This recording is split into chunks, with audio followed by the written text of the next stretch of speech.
আমাদের chief অ্যাডভাইজারের Japan সফরের আজকে দ্বিতীয় দিন, খুবই ইম্পর্টেন্ট দিন। সকালে আপনি জানেন যে চিফ অ্যাডভাইজার নিকেই ফোরামে 30th নিকেই ফোরামে কথা বলেছেন। উনি এশিয়ার যে ক্রাইসিসগুলো, পিস বিল্ডিং, এগুলো সবকিছু নিয়ে উনি আলোকপাত করেছেন। ওই স্পিচটা আমরা আপনাদের সাথে শেয়ার করেছি। আর এর পরপরই যেটা হয়েছে যে মাহাথির মোহাম্মদের সাথে ওনার একটা বায়োলেটারাল মিটিং ছিল। মাহাথির মোহাম্মদ জানেন আগামী এই জুলাইয়ের 10 তারিখে 100 বছরে পড়ছেন। উনি আগেই তাকে অভিনন্দন জানিয়েছেন, আগাম হ্যাপি বার্থডে জানিয়েছেন। তো তারা দুইজনে মিলে দেশের, বাংলাদেশের এই যে অভূতপূর্ব যেই একটা আপরাইজিং হলো, গণ অভ্যুত্থান, সেগুলো নিয়ে আলাপ করেছেন। বাংলাদেশি মানুষের যে পুরো পৃথিবী জুড়ে যে তারা সুনামের সাথে বিভিন্ন জায়গায় কাজ করছেন, সেগুলো নিয়ে কথা হয়েছে। এবং বাংলাদেশ যে আসিয়ানের মেম্বারশিপের জন্য আমরা যে চেষ্টা করছি, প্রফেসর ইউনূস তাকে আন্তরিকভাবে অনুরোধ করেছেন যে উনি যাতে এই বিষয়টা দেখেন এবং উনি যেন উনার যে স্ট্যাচার, উনার যে সুনাম, সেটাকে ইউজ করে বাংলাদেশের হয়ে কথা বলেন। উনি বাংলাদেশের বিষয়ে খুবই, এবং বাংলাদেশকে ইনভাইট করেছেন, মাহাথির মোহাম্মদকে বাংলাদেশে ভিজিট করার জন্য ইনভাইট করেছেন। মাহাথির মোহাম্মদ এখনো স্ট্রং আছেন।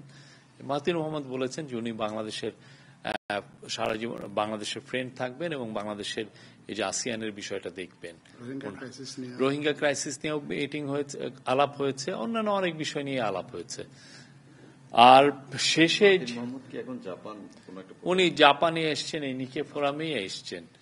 আর আর আজকে যেটা সবচেয়ে বড় আকর্ষণ ছিল সেটা হচ্ছে যে বাংলাদেশের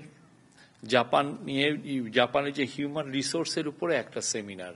সেই সেমিনারটা মূলত জাপানে, আপনি জানেন যে ম্যাসিভ ওয়ার্কারের শর্টেজ, জাপান ওয়ার্কার পাচ্ছে না অনেক জায়গায়। তারা যেটা ওদের প্রজেকশন করেছে যে তারা এই জাস্ট আগামী 5 বছরেই তাদের 8.2 মিলিয়ন ওয়ার্কার লাগবে, এবং যেটা 2040 পর্যন্ত লাগবে 11 মিলিয়ন। তো এই যে এত বিশাল সংখ্যক যে ওয়ার্কার, ওরা কোথায় পাবে? আগে যেটা হতো যে জাপানে ইন্দোনেশিয়া আসতো, জাপানে ভিয়েতনাম থেকে লোক আসতো, জাপানে মায়ানমার থেকে, এইটা 3টা ছিল মোস্ট ইম্পর্টেন্ট সোর্স যারা এখানে এসে কাজ করতো। কিন্তু যেটা হচ্ছে যে ইন্দোনেশিয়ার ইকোনমি খুব ভালোভাবে বুমিং হচ্ছে, ফলে ইন্দোনেশিয়া থেকে লোক এই জাপানে আসাটা অনেকটা কমে এসছে। একইভাবে ভিয়েতনামেরও ইকোনমি বুমিং, ভিয়েতনাম থেকে ওয়ার্কার আসছে না।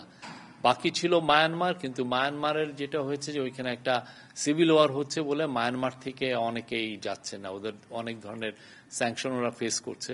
তো এখন মূলত জাপানে ওয়ার্কার আসতেছেন হচ্ছে নেপাল থেকে। তো নেপাল তো অত বড় দেশ না, অত ওয়ার্কার পাঠাতেও পারছে না।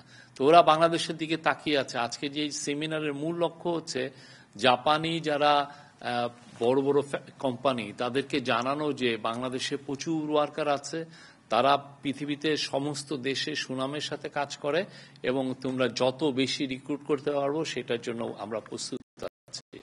তো এটার একটা ব্যারিয়ার আছে। তো সেখানে ওদের যে national business support combined cooperatives, ওইটার যে প্রেসিডেন্ট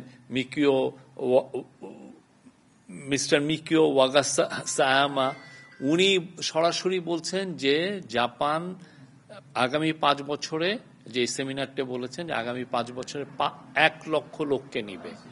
কিন্তু যারা বাংলাদেশি যারা আছেন তারা বলছেন যে এই সংখ্যাটা আরো বাড়বে যদি আমরা ঠিক মতো আমাদের ল্যাঙ্গুয়েজ ট্রেনিং দিতে পারি আমাদের জনগোষ্ঠীকে, এবং তাদেরকে মিনিমাম স্কিলটা আমরা ট্রেনিং করতে পারি।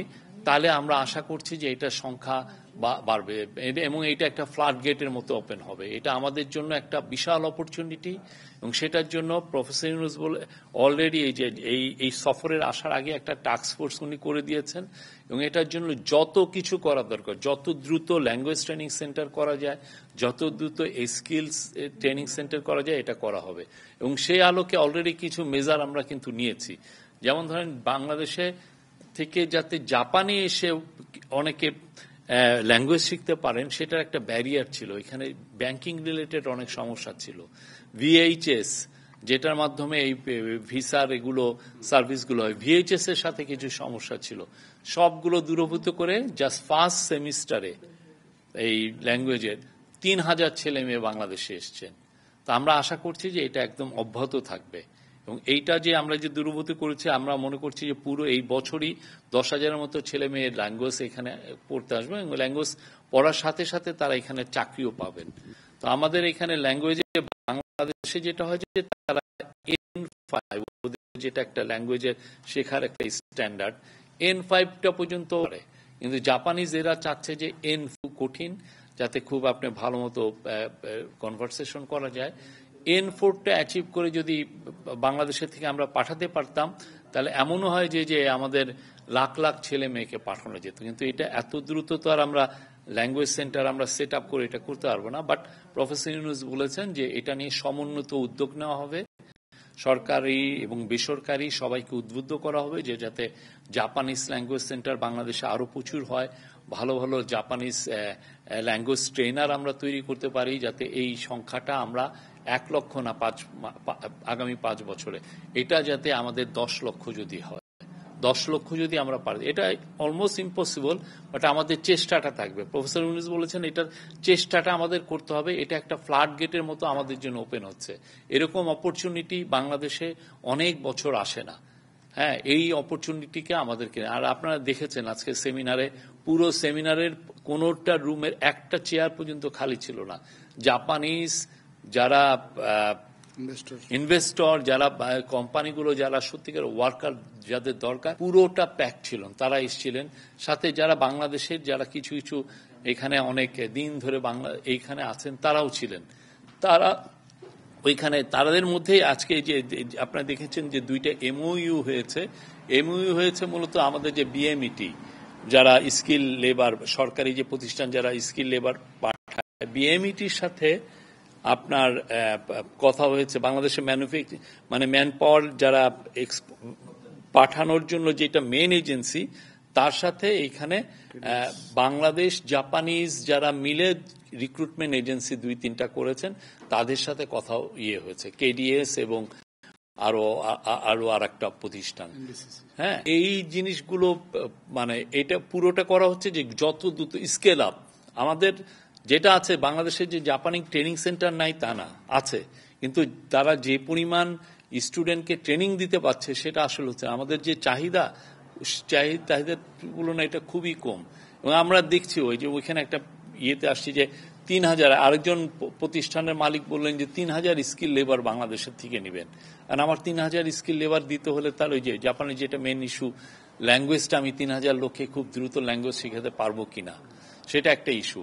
তো সেই জন্য প্রফেসর ইউনূস দেশে ফিরে এটা নিয়ে আরো সমন্বিত উদ্যোগ নেবেন, এবং আমরা আশা করছি আগামী বছরগুলো জাপান হবে বাংলাদেশের one of the most important man power market. এটা বিনিয়োগের উপরে, এটা পরে কালকে সম্ভবত এটা কথাবার্তা হবে। বিনিয়োগের মিটিংটা আজকে হয়নি, এটা হচ্ছে ইয়ের উপরে মিটিং হয়েছে, ম্যান পাওয়ারের উপর মিটিং হয়েছে।